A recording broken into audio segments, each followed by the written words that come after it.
This week we are going to learn carbon and its compound. But let's start with carbon. In our first term, we have studied the periodic table of the first 20 elements. And there we were able to note that carbon is placed in group 4 and period 2 in the periodic table. And this means that carbon is tetravalent element. It has 4 valence electrons. This carbon has been known by many people under the name such as diamond, soot, graphite, and the rest of them.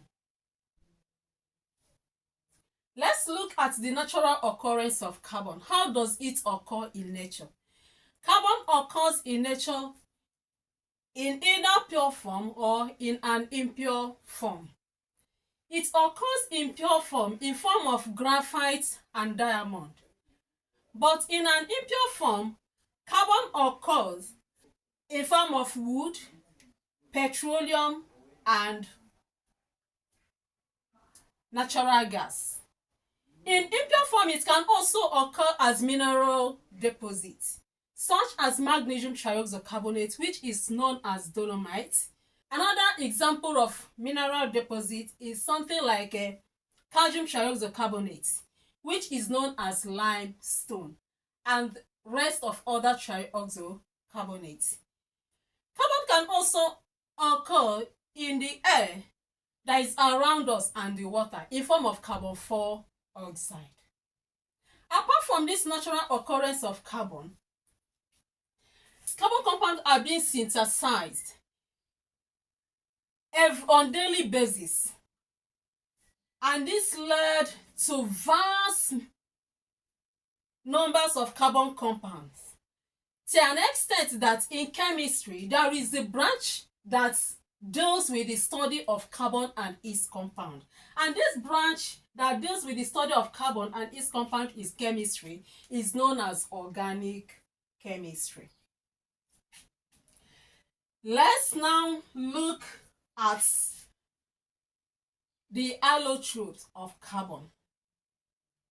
Allotropy is the existence of an atom of an element in different forms in its physical state.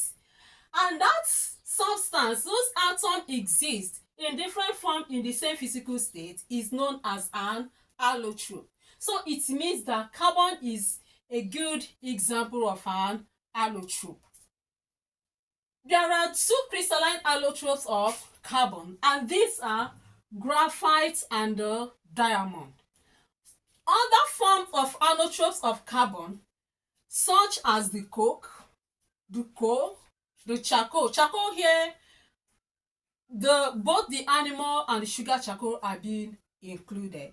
The land soot, all these are non-crystalline allotropes of carbon and are not pure allotropes of carbon. So when you are asked to give the allotropes of carbon, mention diamond and graphite. Okay, now let's pick diamond. Diamond is the purest naturally occurring form of carbon. Diamond occurs as colorless and lossless solid. Diamond crystal is octahedral in shape. It is a giant molecule in which the 4 carbon atoms are closely packed together and are held by strong covalent bond. Let's look at the physical properties of a diamond. Normally we have chemical and physical properties, but we are going to consider physical properties now. Diamond is the hardest known naturally occurring substance. So it means that only diamond can cut diamond. And because of its closely packed, because of its structure, diamond is hard. It has high melting points and is very dense. Diamond is not a good conductor of electricity. It's not a conductor of electricity because of the absence of mobile electron in diamond. Remember we said that the 4 valence electrons in the diamond are used in bond formation. It is resistance to high temperature and chemical attack. And this will take us to the uses of diamond. Uses of diamond. Diamond, being the hardest known substance, is used in drilling, in mining industry, because of its hard and dense nature. It is also used as dyes in drawing wire. For the same reason of its hard nature and dense, diamond is used as an abrasive in sharpening hard tools. It is used to cut glass and metals. Diamond is also used as pivots in precision instruments.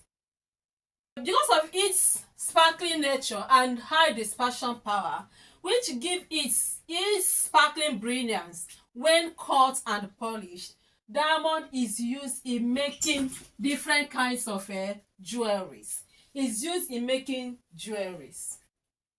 Because of the high demand of diamond, artificial diamond was made available in 1957 by subjecting graphite to very high temperature and pressure in the presence of a catalyst such as nickel or rhodium for several hours.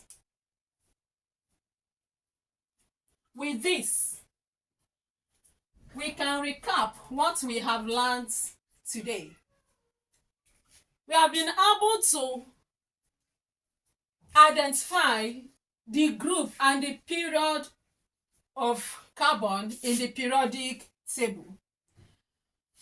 We stated the natural occurrence of carbon. We said that carbon occurs in nature in pure and impure form. And we said that in pure form it occurs as graphite and diamond, while in its impure form it can occur in form of mineral deposits, wood, petroleum, natural gas, and even in form of carbon dioxide in the air around us and in the water. We looked at the allotropes of carbon, where we said that the true allotropes of carbon are the crystalline allotropes, which are the diamond and the graphite. With this one can really see that diamond is very important.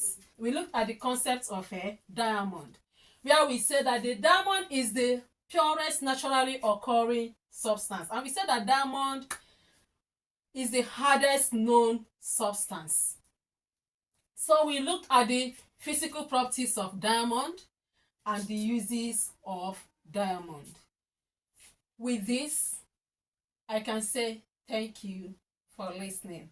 See you in the next class, where we'll be talking about the second naturally purest occurring crystalline allotrope of carbon, which is the graphite. See you. Thank you.